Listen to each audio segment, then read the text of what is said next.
এবার কাতারের সঙ্গে 20,000 কোটি ডলারের চুক্তি যুক্তরাষ্ট্রের, বিক্রি করবে 160টির বেশি জেট বিমান।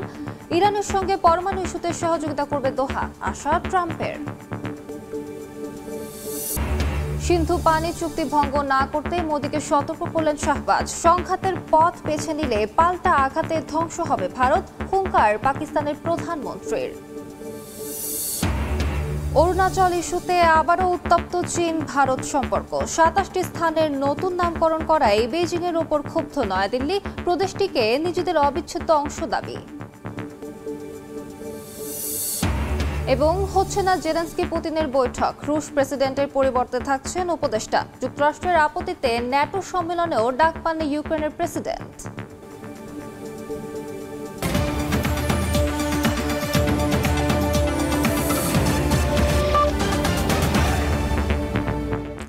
আন্তর্জাতিক সময়ের সঙ্গে আছি আমি আলিশা ইসলাম। এবার কাতারের সঙ্গে 20,000 কোটি ডলারের চুক্তি করেছে যুক্তরাষ্ট্র। স্থানীয় সময় বুধবার দেশটিতে সফরে গিয়ে 160টির বেশি বিমান বিক্রির চুক্তি করেন মার্কিন প্রেসিডেন্ট ডোনাল্ড ট্রাম্প। পাশাপাশি দুই দেশের প্রতিরক্ষা ব্যবস্থা উন্নীতকরণে চুক্তিবদ্ধ হন কাতারের আমির ও ট্রাম্প। পরে রাষ্ট্রীয় নৈশভোজে দুই নেতা আলোচনা করেন ভূ রাজনৈতিক নানা ইস্যু নিয়ে। সৌদি আরবে 2 দিনের সফর শেষে স্থানীয় সময় বুধবার মধ্যপ্রাচ্যের আরেক দেশ কাতারে পৌঁছান মার্কিন প্রেসিডেন্ট ডোনাল্ড ট্রাম্প। সেখানে তাকে রাজকীয় অভ্যর্থনা জানান দেশটির আমির Sheikh Tamim bin Hamad Al Thani. এরপর দোহায় দ্বিপক্ষীয় বৈঠকে বসেন দুই নেতা। এ সময় ভূ রাজনৈতিক নানা বিষয়ে আলোচনা করেন তারা। একই দিন 20,000 কোটি ডলারের চুক্তি করেন মার্কিন প্রেসিডেন্ট ও কাতারের আমির। এর আওতায় শতাধিক বোয়িং কেনার চুক্তি করেছে কাতার এয়ারওয়েজ। পাশাপাশি দুই দেশের প্রতিরক্ষা ব্যবস্থা উন্নতিকরণে চুক্তিবদ্ধ হন তারা। চমৎকার কিছু সময় কাটিয়েছি। আমরা বিশ্ব পরিস্থিতি নিয়ে আলোচনা করেছি। রাশিয়া এবং ইউক্রেন নিয়ে কথা হয়েছে, যেখানে কাতার অসাধারণ ভূমিকা রেখেছে। আমরা ইরান নিয়েও আলোচনা করেছি। আমার মনে হচ্ছে কোনো না কোনোভাবে এটা সমাধান হবেই। চুক্তি স্বাক্ষরের পর দুই দেশের সম্পর্ক এখন অন্যত্র মাত্রায় পৌঁছেছে। এই ঐতিহাসিক সফরের জন্য মার্কিন প্রেসিডেন্টকে ধন্যবাদ। পরে লুসাইল শহরে কাতারের আমিরের আমন্ত্রণে রাষ্ট্রীয় নৈশভোজে অংশ নেন মার্কিন প্রেসিডেন্ট। সেখানেও তিনি ইরানের সঙ্গে পরমাণু বৈঠক নিয়ে কথা বলেন। আশা প্রকাশ করেন কাতারের সহায়তায় দেশটির সঙ্গে একটি চুক্তিতে পৌঁছানো যাবে। কাতার সফর শেষে সংযুক্ত আরব আমিরাতে যাবেন ডোনাল্ড ট্রাম্প। সেখানেই তার এবারকার মধ্যপ্রাচ্য সফর শেষ হওয়ার কথা রয়েছে। ফারহাদ চৌধুরী, সময় সংবাদ। ইসরায়েলি হামলায় গাজায় একদিনে 84 ফিলিস্তিনি নিহত হয়েছেন, আহত হয়েছেন শতাধিক। এরই মধ্যে গাজা সিটির বিভিন্ন এলাকা থেকে বাসিন্দাদের সরে যেতে নির্দেশ দিয়েছে নেতানিয়াহুর সেনারা। এদিকে গাজায় ইসরায়েলি আগ্রাসনের মধ্যে 77তম নাকবা দিবস পালন করল ফিলিস্তিন। বুধবার দিবসটি উপলক্ষে পশ্চিম তীরে বিক্ষোভ মিছিল বের করা হয়। নেতানিয়াহুর সেনাদের হামলায় উপত্যকায় বেড়েই চলেছে হতাহতের সংখ্যা।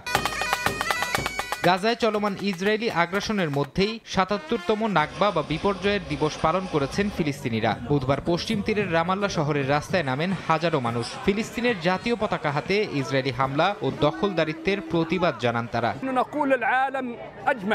আমরা গোটা বিশ্বের উদ্দেশ্যে বলছি, ফিলিস্তিনিদের একটি স্বাধীন রাষ্ট্র গঠনে সহায়তা করুন এবং আমাদের জনগণের বিরুদ্ধে চলমান হত্যাকাণ্ড ও যুদ্ধ বন্ধে সাহায্য করুন। এই অনাহার থামান, কারণ এর মূল লক্ষ্যই হলো মানুষকে উচ্ছেদ করা। আমরা কখনোই দেশ ত্যাগ করব না, কখনোই ফিলিস্তিন ছেড়ে যাব না। আমরা এখানেই থাকব। মধ্যপ্রাচ্যের ইতিহাসে নাকবা একটি গুরুত্বপূর্ণ ঘটনা। 1948 সালের 14ই মে জন্ম হয় ইহুদি রাষ্ট্র ইসরায়েলের। এদিন আনুষ্ঠানিকভাবে ইসরায়েল রাষ্ট্র প্রতিষ্ঠার ঘোষণা দেওয়া হয়। আর এর পরদিন 15ই মে থেকে ফিলিস্তিনিদের ওপর নেমে আসে মহা বিপর্যয় বা আল নাকবা। এই রাষ্ট্র প্রতিষ্ঠা এবং ইহুদি বসতি স্থাপন করতে গিয়ে অন্তত 7,50,000 সাধারণ ফিলিস্তিনিকে তাদের জন্মভূমি থেকে জোর করে উচ্ছেদ করা হয়। দিনটি পরবর্তীকালে বার্ষিকভাবে নাকবা দিবস হিসেবে পালিত হয়। ফারহাদ চৌধুরী, সময় সংবাদ। সিন্ধু পানি চুক্তি ভঙ্গ না করার বিষয়কে ভারতকে সতর্ক করেছে পাকিস্তান। বুধবার পাকিস্তানের প্রধানমন্ত্রী শাহবাজ শরীফ বলেন, 1960 সালে হওয়া এই চুক্তি ভাঙার কথা যেন চিন্তাও না করে নয়াদিল্লি। এদিন নরেন্দ্র মোদীর উদ্দেশ্যে শাহবাজ বলেন, ভবিষ্যতে সংঘাতের পথ বেছে নিলে পাকিস্তানের পাল্টা আঘাতে ধ্বংস হয়ে যাবে ভারত। ভারত পাকিস্তান সংঘাত বন্ধ হলেও কূটনৈতিক পর্যায়ে নীরব যুদ্ধ চলছে দুই দেশের মধ্যে। সম্প্রতি নয়াদিল্লি ইসলামাবাদ পাল্টাপাল্টি কূটনীতিক বহিষ্কার তারই প্রমাণ। এর মধ্যেই মঙ্গলবার পাঞ্জাবের আদমপুর বিমান ঘাঁটিতে ভারতীয় বিমান বাহিনীর একটি সামরিক ঘাঁটি পরিদর্শনে গিয়ে পাকিস্তানকে কড়া ভাষায় হুঁশিয়ারি দেন নরেন্দ্র মোদী। এবার তার জবাব দিলেন পাকিস্তানের প্রধানমন্ত্রী শাহবাজ শরীফ। বুধবার ভারতের বিরুদ্ধে অপারেশন বুনিয়ান মারসুসে অংশ নেওয়া সেনাদের সঙ্গে দেখা করতে শিয়ালকোটের পাসরুর সেনানিবাসে যান শাহবাজ। এই অপারেশন পাকিস্তানের জন্য একটি ঐতিহাসিক মুহূর্ত বলে মন্তব্য করেন তিনি। এ সময় শাহবাজ শরীফ বলেন, নরেন্দ্র মোদী যদি ভবিষ্যতে সংঘাতের পথ বেছে নেন তবে পাকিস্তানের পাল্টা আঘাতে ধ্বংস হয়ে যাবে ভারত। মোদি সাহেব, আপনি যদি আবারও সেই পথ বেছে নেন তাহলে শাস্তি পেতেই হবে। আপনি আগেও চেষ্টার মূল্য দিয়েছেন, আবারও কিছু করলে আমরা প্রস্তুত থাকব। যদি আবার হামলার কথা ভাবেন তাহলে যা বাকি আছে তাও ধ্বংস হয়ে যাবে। সিন্ধু পানি চুক্তি ভঙ্গ না করার বিষয়েও ভারতকে সতর্ক করেন পাকিস্তানের প্রধানমন্ত্রী। বলেন, 1960 সালে যে পানি চুক্তি হয়েছিল সেটি ভাঙার কথা যেন চিন্তাও না করে তারা। এ সময় শাহবাজ বলেন, পাকিস্তান শান্তি চায়, তবে দেশটির শান্তির আকাঙ্ক্ষাকে কেউ যেন দুর্বলতা ভেবে ভুল না করে।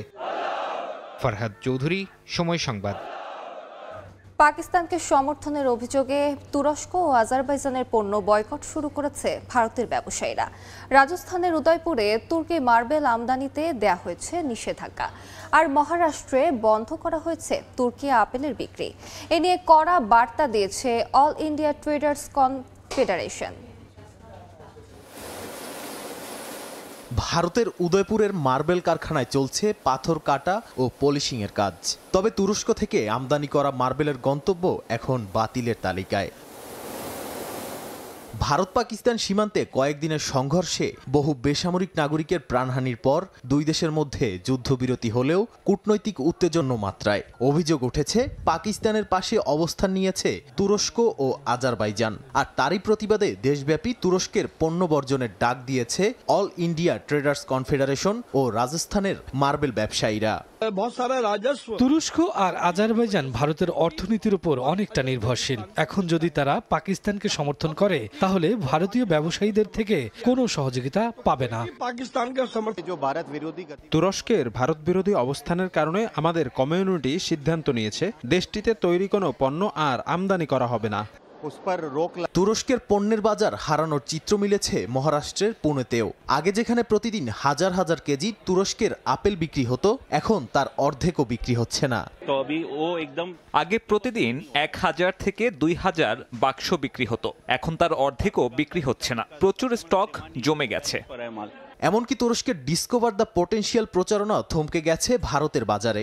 এটি তুরস্ক সরকারের একটি আন্তর্জাতিক প্রচার অভিযান। এর উদ্দেশ্য হলো তুরস্ককে একটি আকর্ষণীয় বাণিজ্যিক, বিনিয়োগযোগ্য ও পর্যটন গন্তব্য হিসেবে বিশ্বের কাছে তুলে ধরা। ভারতের বাজারে তুরস্ক ও আজারবাইজানের জন্য দরজা খুব দ্রুতই বন্ধ হতে পারে বলে মনে করছেন বিশ্লেষকরা। কূটনৈতিক অবস্থান ব্যবসায়িক স্বার্থে পরিণত হওয়ায় দক্ষিণ এশিয়ার ভূরাজনীতিতে এর প্রভাব দীর্ঘস্থায়ী হতে পারে বলেও জানান তারা। নাদিম মারজান, সময় সংবাদ। আন্তর্জাতিক সময় আরো থাকছে। আঞ্চলিক উত্তেজনার মধ্যেই সামরিক মহড়া উত্তর কোরিয়ার যুদ্ধের প্রস্তুতি নিতে সেনাদের নির্দেশ কিমের। যুক্তরাষ্ট্র দক্ষিণ কোরিয়াকে সতর্ক বার্তা।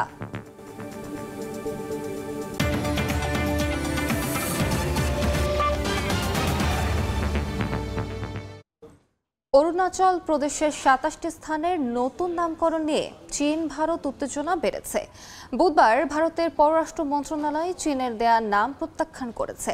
মুখপাত্র রণধীর জয়সওয়াল বলেন, অরুণাচল ভারতের অবিচ্ছেদ্য অংশ ছিল, আছে এবং থাকবে। এর আগে চীন দাবি করে দক্ষিণ তিব্বতের আওতাভুক্ত এলাকার নাম পরিবর্তন করেছে বেইজিং। চীন ভারতের মধ্যে অরুণাচল প্রদেশের ভূখণ্ড নিয়ে বিরোধ চলছিল বহুদিন ধরে। প্রদেশটিকে বরাবরই দক্ষিণ তিব্বতের অংশ মনে করে বেজিং। সম্প্রতি অঞ্চলটির বেশ কিছু জায়গার নাম এককভাবে প্রকাশ করেছে চীন। যে অঞ্চলগুলোর নামকরণ করা হয়েছে সেগুলো ভারতের মধ্যে পড়েছে বলে দাবি নয়াদিল্লির। চীনের বেসামরিক নাগরিক বিষয়ক মন্ত্রণালয় অরুণাচল প্রদেশের স্থানগুলোর সবশেষ নাম প্রকাশ করে চীন বলেছে, প্রদেশের ২৭টি স্থানের নাম চীন তাদের মতো করে পরিবর্তন করেছে। এর মধ্যে রয়েছে ১৫টি পাহাড়, ৫টি আবাসিক এলাকা, ৪টি পাহাড়ের গিরিপথ, ২টি নদী ও ১টি হ্রদ। এই নামকরণ প্রত্যাখ্যান করেছে ভারত। দেশটি বলেছে, অরুণাচল ভারতের অবিচ্ছেদ্য অংশ ছিল, আছে এবং থাকবে। চীনের এই বৃথা ও অযৌক্তিক প্রচেষ্টা বাস্তবতা পরিবর্তন করবে না বলেও মন্তব্য করে ভারতের পররাষ্ট্র মন্ত্রণালয়। অরুণাচল প্রদেশের বিভিন্ন জায়গা নিজস্ব ভাষায় নামকরণ আগেও করেছে চীন। ২০২৪ সালের এপ্রিলে চীন তার নিজস্ব ভাষায় প্রদেশের ৩০টি স্থানের নাম পরিবর্তন করে। এর আগে ২০১৭ সালে অরুণাচল প্রদেশে ৬টি স্থানের নাম পরিবর্তন করা হয়। এরপর ২০২১ সালে ১৫টি এবং ২০২৩ সালে ১১টি স্থানের নাম পরিবর্তন করেছিল চীন। ফরহাদ চৌধুরী, সময় সংবাদ। পুতিনের নাম ছাড়াই তুরস্ক বৈঠকে অংশগ্রহণকারীদের তালিকা প্রকাশ করেছে রাশিয়া। রুশ প্রেসিডেন্টের পরিবর্তে আলোচনায় প্রতিনিধিত্ব করবেন তার উপদেষ্টা ভ্লাদিমির মেদিনস্কি। মার্কিন প্রেসিডেন্ট ডোনাল্ড ট্রাম্পও শেষ পর্যন্ত আলোচনায় যোগ দিচ্ছেন না। ইউক্রেনের প্রেসিডেন্ট জেলেনস্কি সাফ জানিয়েছেন, ইস্তাম্বুলের আলোচনায় রাশিয়ার কে আসবেন তার উপর নির্ভর করবে কিয়েভের পরবর্তী পদক্ষেপ। এদিকে মার্কিন আপত্তির কারণেই এবারের ন্যাটো সম্মেলনে ডাক পাননি জেলেনস্কি।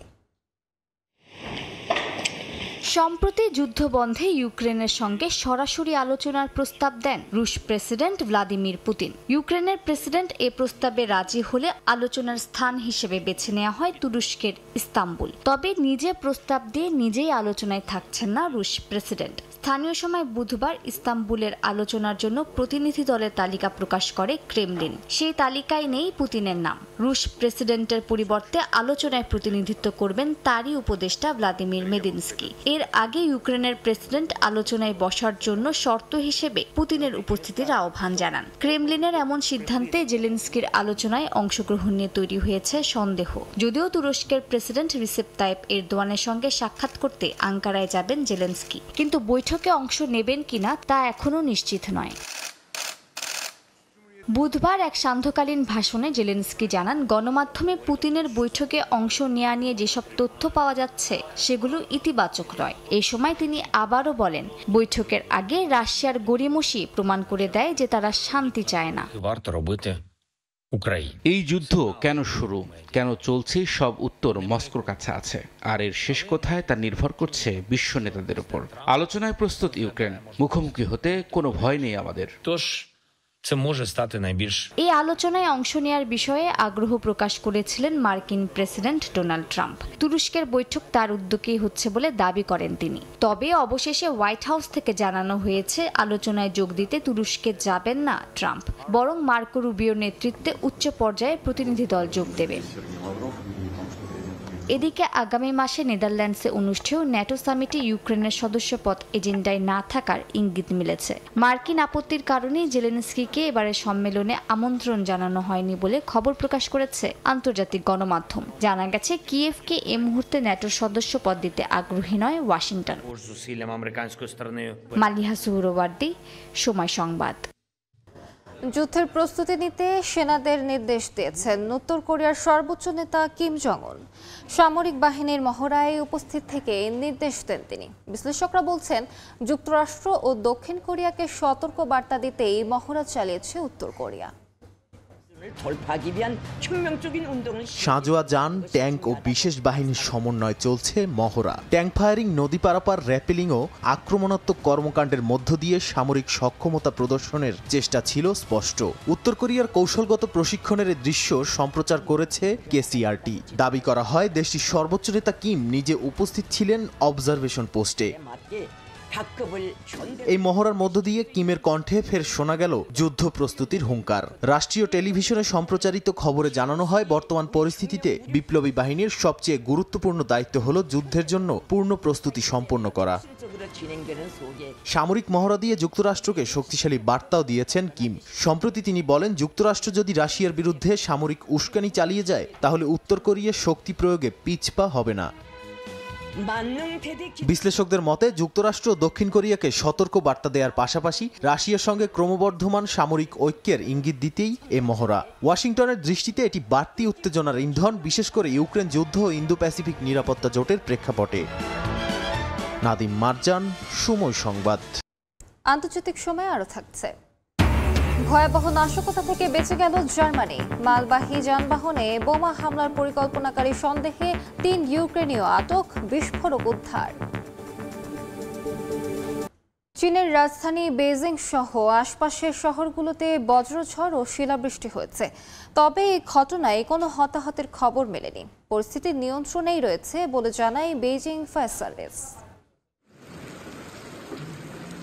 তীব্র বজ্রঝড়, শিলাবৃষ্টি আর প্রবল দমকা হাওয়ার কবলে চীনের রাজধানী বেইজিং। স্থানীয় সময় মঙ্গলবার রাত 8:20 দিকে শুরু হয় এই ঝড়।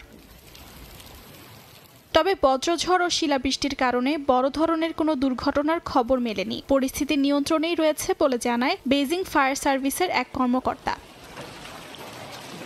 রাজধানী বেইজিংয়ের পাশাপাশি চীনের হাইডিয়ানেও বজ্রসহ শিলাবৃষ্টি হয়েছে। ফাংশান জেলায় তালু সমান শিলাবৃষ্টি আঘাত হানে। শিলিংশান জেলায় 10 মিনিট ধরে শিলাবৃষ্টি স্থায়ী হয় বলে জানায় আবহাওয়া অফিস। কর্তৃপক্ষের মতে ঝড় হওয়ার আগেই জারি করা হয়েছিল সতর্কতা। সকালেই বেইজিং আবহাওয়া দফতর জারি করেছিল হলুদ রঙের শিলা ও বজ্রঝড় সতর্কতা, সঙ্গে ছিল নীল রঙের প্রবল বাতাসের সতর্কতা। নাগরিকদের প্রয়োজন ব্যতীত ঘর থেকে বের না হওয়ার নির্দেশনাও দেওয়া হয়েছিল। অর্জিতা শেহজিন, সময় সংবাদ। জার্মানিতে মালবাহী যানবাহনে বোমা হামলার পরিকল্পনাকারী সন্দেহে ইউক্রেনের 3 নাগরিককে আটক করেছে আইনশৃঙ্খলা বাহিনী। তাদের কাছ থেকে জব্দ করা হয়েছে বোমা তৈরিতে ব্যবহৃত বিস্ফোরক পদার্থ। নাশকতার পরিকল্পনার পেছনে রাশিয়ার সংশ্লিষ্টতার প্রমাণ পাওয়ার কথা জানায় জার্মান পুলিশ। বিটু বড়ুয়া রিপোর্টে বিস্তারিত। ভয়াবহ নাশকতা থেকে বেঁচে গেল জার্মানি। বিশেষভাবে তৈরি বিস্ফোরক পদার্থ দিয়ে দেশটির মালবাহী যানবাহন উড়িয়ে দেওয়ার পরিকল্পনায় সংশ্লিষ্টতার অভিযোগে সন্দেহভাজন কয়েকজনকে আটক করেছে জার্মান পুলিশ। তাদের কাছ থেকে জব্দ করা হয় বোমা তৈরিতে ব্যবহৃত বিশেষ উপাদান। আটককৃতরা ইউক্রেনের নাগরিক বলে জানা গেছে। তাদের বিরুদ্ধে বোমা হামলা, নাশকতা, অগ্নিসংযোগ ও ষড়যন্ত্রের অভিযোগ। জার্মান অপরাধ দমন পুলিশের এই হামলার পরিকল্পনার পেছনে রাশিয়ার সংশ্লিষ্টতারও প্রমাণ পাওয়ার দাবি করছে তারা। জার্মানির কার্লসরুয়ের বিশেষ আদালত জানান, আটককৃতরা চলতি বছর মার্চের শেষ দিকে জার্মানি থেকে ইউক্রেনগামী মালবাহী যানবাহনে প্যাকেট বোমার মাধ্যমে বিস্ফোরণ ঘটিয়ে উড়িয়ে দেওয়ার পরিকল্পনা করেন। এই ঘটনাকে রাশিয়ার হাইব্রিড ষড়যন্ত্রের অংশ বলে উল্লেখ করেছেন জার্মান আইন ও বিচার মন্ত্রী স্টেফানি হুবিক। বলেন, এর উদ্দেশ্য জার্মানির প্রতিরক্ষা ও পশ্চিমা দেশগুলোর গণতান্ত্রিক ব্যবস্থাকে ধ্বংস করে অস্থিতিশীল পরিস্থিতির সৃষ্টি করা। চলমান রাশিয়া ইউক্রেন যুদ্ধের পরিসমাপ্তি টানতে যখন পশ্চিমা দেশগুলোর চেষ্টার কোনো কমতি নেই, তখনই জার্মানিতে নাশকতার পরিকল্পনায় রাশিয়ার সংশ্লিষ্টতার কারণে ইস্তাম্বুলে অনুষ্ঠিতব্য শান্তি আলোচনা ভেস্তে যেতে পারে বলে মত এখানকার রাজনৈতিক বিশ্লেষকদের। জার্মানি থেকে বিটু বড়ুয়া, সময় সংবাদ। ইতালি থেকে দেশে বিপুল পরিমাণ রেমিটেন্স পাঠান প্রবাসী বাংলাদেশিরা।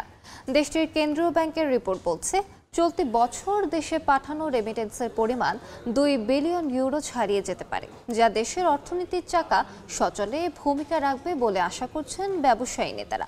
ইতালি থেকে হাসান মাহমুদের রিপোর্ট। ইতালিতে প্রায় 2.5 লাখ প্রবাসী বাংলাদেশির বসবাস। তাদের বেশিরভাগই দেশে পাঠান রেমিটেন্স। ইতালির কেন্দ্রীয় ব্যাংক প্রকাশিত এক রিপোর্ট বলছে, রেমিটেন্স পাঠানোয় শীর্ষে আছে প্রবাসী বাংলাদেশিরা। কেন্দ্রীয় ব্যাংক জানায়, ইতালি থেকে পাঠানো রেমিটেন্সের শতকরা 17% পাঠান প্রবাসী বাংলাদেশিরা। দেশের অর্থনীতির চাকা সচল রাখতে ইতালি থেকে পাঠানো রেমিটেন্স বড় ভূমিকা রাখছে বলে মনে করছেন স্থানীয় বাংলাদেশি কমিউনিটির নেতা ও প্রবাসীরা। ইতালিতে বাংলাদেশি নাগরিকরা আসছেন, তারা এখানে এসে কোনো না কোনো কাজের সাথে সম্পৃক্ত হচ্ছে, অর্থ উপার্জন করছে না, এবং এই উপার্জিত অর্থ তারা বাংলাদেশে প্রেরণ করার মধ্য দিয়ে বাংলাদেশের অর্থনীতিতে আমাদের প্রবাসী রেমিটেন্সের গতি প্রবাহ বৃদ্ধি পাচ্ছে। ইতালিতে প্রবাসী দেশগুলোর মধ্যে বাংলাদেশে সবচেয়ে বেশি রেমিটেন্স গিয়েছে এবং আমরা আশা করি যে 2025 সালেও বাংলাদেশের জন্য ইতালি থেকে অনেক বেশি রেভিডেন্স যাবে ইনশাআল্লাহ। আগামীতে আরও লোকজন আমাদের ইতালিতে আসতে আরও আমরা রেভিডেন্স পাঠিয়ে বাংলাদেশকে সমৃদ্ধ করব। প্রবাসী ব্যবসায়ীরা বলছেন ইতালি থেকে বাংলাদেশে পাঠানো রেমিটেন্সের পরিমাণ চলতি বছর 2 বিলিয়ন ইউরো ছাড়িয়ে যেতে পারে। 2030 সালের মধ্যে রেমিটেন্স পাঠানোর খরচ কমিয়ে শতকরা 3 ভাগেরও কম করা হবে বলে জানিয়েছে ইতালির কেন্দ্রীয় ব্যাংক। ইতালি প্রবাসী বাংলাদেশিরা যে পরিমাণ রেমিটেন্স পাঠাচ্ছেন বাংলাদেশে তা আরও বেড়ে যেত যদি হুন্ডি বন্ধ করা সম্ভব হতো। প্রবাসী বাংলাদেশিদের আবেদন, সরকার এই ব্যাপারে দ্রুতই ব্যবস্থা গ্রহণ করবেন। হাসান মাহমুদ, সময় সংবাদ, ইতালি। বিতর্কের মধ্যেই এল সালভাদোরের সিসিওট কারাগার পরিদর্শন করলেন রিপাবলিকান নেতা ও সাবেক কংগ্রেসম্যান ম্যাট গেটস। এ সময় তার কাছে কারাগারে বন্দী ভেনেজুয়েলানরা নিজেদের মুক্তির দাবি জানান। এএনএন-এর প্রকাশিত এক ভিডিওতে দেখা যায় কারাগারের লোহার শিকের ভেতর থেকে চিৎকার করে সাহায্য চাইছেন তারা। মার্কিন প্রশাসনের অভিযোগ, তারা ভেনেজুয়েলার কুখ্যাত ট্রেন দে আরাগুয়া গ্যাংয়ের সদস্য, কিন্তু স্বজনদের দাবি শুধুমাত্র অবৈধ অভিবাসনের অভিযোগে তাদের এই পরিণতি। মার্কিন রাজনীতিতে আবারও আলোচনায় অভিবাসন ইস্যু, যার কেন্দ্রবিন্দুতে এখন এল সালভাদোরের সিসিউট কারাগার। চলতি বছরের মার্চে এলিয়েন এনিমিস অ্যাক্ট প্রয়োগ করে শতাধিক ভেনেজুয়েলানকে জোরপূর্বক পাঠানো হয় এল সালভাদোরের হাই সিকিউরিটি সিসিউট কারাগারে। যুক্তরাষ্ট্রের দাবি তারা ট্রেন দে আরাগুয়া গ্যাংয়ের সদস্য, অথচ স্বজনদের দাবি শুধুমাত্র অবৈধ অভিবাসনের অভিযোগেই তাদের ঠাঁই হয়েছে সেখানে। এই বিতর্কের মধ্যেই 9 মে কারাগারটি পরিদর্শনে যান রিপাবলিকান নেতা ও সাবেক কংগ্রেসম্যান ম্যাট গেটস। ট্রাম্প ঘনিষ্ঠ এই রাজনীতিক দাবি করেন তিনিই প্রথম মার্কিন সাংবাদিক যিনি ওই সন্ত্রাসী ওয়ার্ডে ঢুকতে পেরেছেন। তার সফরের ভিডিও প্রকাশ করে মার্কিন গণমাধ্যম ওএনএন। গেটস সফরের পর যুক্তরাষ্ট্রের ওপর চাপ বাড়াচ্ছে ইউরোপীয় ইউনিয়ন। ইউরোপীয় পার্লামেন্টের একাধিক সদস্য বলছেন গ্যাং তকমা দিয়ে কাউকে সন্ত্রাসী আখ্যা দেওয়া আর বিচার ছাড়াই কাউকে বন্দী রাখা যুদ্ধকালীন আইনের চেয়েও ভয়ঙ্কর। তারা বলছে মানবাধিকারের এমন লঙ্ঘন আন্তর্জাতিক আইন মেনে নেয় না। সাদিয়া তাসনিম, সময় সংবাদ। দক্ষিণ কোরিয়ার জেবুদো দ্বীপ আকারে ছোট হলেও বেশ কিছু কারণে কোরীয়দের কাছে জনপ্রিয়তার শীর্ষে রয়েছে দ্বীপটি। প্রতিদিন 2 বার চলে সমুদ্রের জোয়ার ভাটার খেলা, যেখানে সাগরের নীল জলরাশি, পাখির কলরব আর চোখ জুড়ানো সবুজ প্রান্তর মিলে তৈরি করেছে এক স্বর্গীয় দৃশ্য। সমুদ্রের নয়নাভিরাম সৌন্দর্য উপভোগ করতে আসেন বহু দর্শনার্থী। সমুদ্রের বুকে এক টুকরো ভূখণ্ড, চলে জোয়ার ভাটার খেলা। প্রতিদিন কয়েক ঘন্টার জন্য পানির নিচে তলিয়ে থাকে দ্বীপটিতে প্রবেশের কয়েক কিলোমিটার রাস্তা। দিনে 2 বার থাকে পর্যটকদের প্রবেশে নিষেধাজ্ঞা। শুধু ভাটার সময় খুলে দেওয়া হয় প্রবেশ পথ। সেই রাস্তা ধরে হেঁটে বা গাড়িতে দ্বীপটিতে যান ভ্রমণ পিপাসুরা। দক্ষিণ কোরিয়ার হোয়াসাংসি শহরে উপকূল থেকে প্রায় 2 কিলোমিটার দক্ষিণ পশ্চিমে জনপ্রিয় এই জেবুদো দ্বীপের অবস্থান। আকারে ছোট হলেও বেশ কিছু কারণে জনপ্রিয়তার শীর্ষে জেবুদো দ্বীপ। পর্যটকদের ভ্রমণ আনন্দময় করতে সেখানে রয়েছে কেবল কার, এছাড়াও ছোট বড় সবার জন্য রয়েছে আলাদা আলাদা রাইড। সমুদ্রের তীরে মনোমুগ্ধকর সময় কাটাতে পরিবার সহ ঘুরতে আসেন স্থানীয় কোরীয়রা। প্রকৃতির স্বাদ নিতে নানা প্রান্ত থেকে প্রতিদিন ছুটে আসেন অন্যান্য দেশের পর্যটকরাও। শীত বিদায় নিয়ে চারদিকে মনোমুগ্ধকর বসন্তের বাতাস, প্রকৃতির স্বাদ উপভোগ করার অনেক কিছুই আছে দ্বীপটিতে, তাই চলে আসলাম দ্বীপটি দেখার জন্য। জেবুদো দ্বীপকে পাখির রাজ্য বলা হয়। বিশাল সমুদ্রের উপর দিয়ে মুক্তভাবে উড়ে বেড়ানোর গাংচিল যেন স্বাধীনতার প্রতিচ্ছবি। বছর জুড়ে সামুদ্রিক পাখির কলরবে মুখর থাকে পুরো উপকূলীয় অঞ্চল। অনেকে আবার সমুদ্রের বিভিন্ন প্রজাতির মাছ ধরতে চলে আসেন জেবুদোতে। দক্ষিণ কোরিয়া থেকে মোহাম্মদ হানিফ, সময় সংবাদ। আন্তর্জাতিক সময়ে আরো থাকছে। এবার কাতারের সঙ্গে 20,000 কোটি ডলারের চুক্তি যুক্তরাষ্ট্রের। বিক্রি করবে 160টির বেশি জেট বিমান। ইরানের সঙ্গে পরমাণু ইস্যুতে সহযোগিতা করবে দোহা, আশা ট্রাম্পের। এবং সিন্ধু পানি চুক্তি ভঙ্গ না করতে মোদিকে সতর্ক করলেন শাহবাজ। সংঘাতের পথ বেছে নিলে পাল্টা আঘাতে ধ্বংস হবে ভারত, হুঙ্কার পাকিস্তানের প্রধানমন্ত্রীর।